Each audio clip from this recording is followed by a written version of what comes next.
Well, I don't agree with sexual assault. I think Al Franken was behaving like a 13-year-old at a drinking party.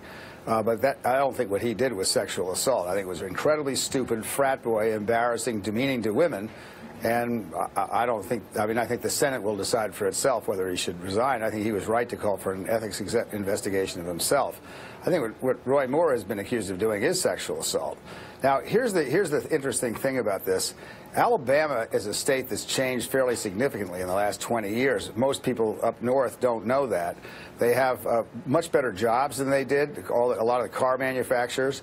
The University of Alabama, for example, has now become a very good university, not just because they have a great football team, because they're also terrific academically. Alabama's not the same state it was when George Wallace was running. And this is going to be a really interesting election, because Doug Moore is a son of Alabama. Two blue-collar parents, worked his way up, lawyer, very smart, very principled.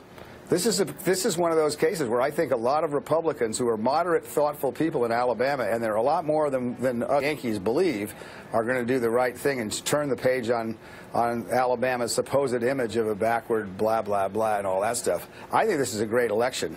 I do think we're going to win. I think it's going to be close. But I also think it's a turning point for Alabamians, and I think the Yankees should stay out of it. Let them make up their own mind about how they want to do this.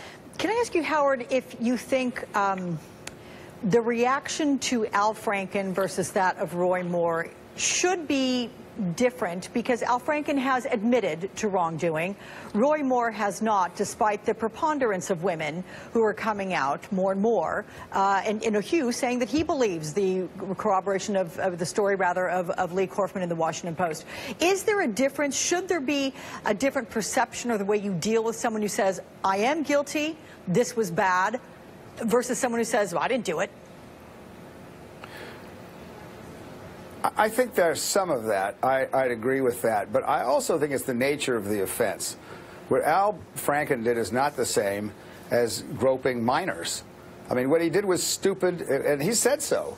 And it was demeaning, and it was terrible. But what Roy Moore did was a criminal offense. And the two are very different. Hugh, I want you to respond. I got to jump in here. Yeah. It's not just the picture. There's a narrative with Al Franken that says he harassed the victim over a period of 2 weeks on the USO tour. That included an assault on stage in the course of this act rehearsal, which included just bedeviling her for 2 weeks. It's not just the picture. The picture is corroborating evidence of a narrative. And by the way, Al Franken hasn't admitted to that. Al Franken has denied that part. He said, oh, I think we remember this differently.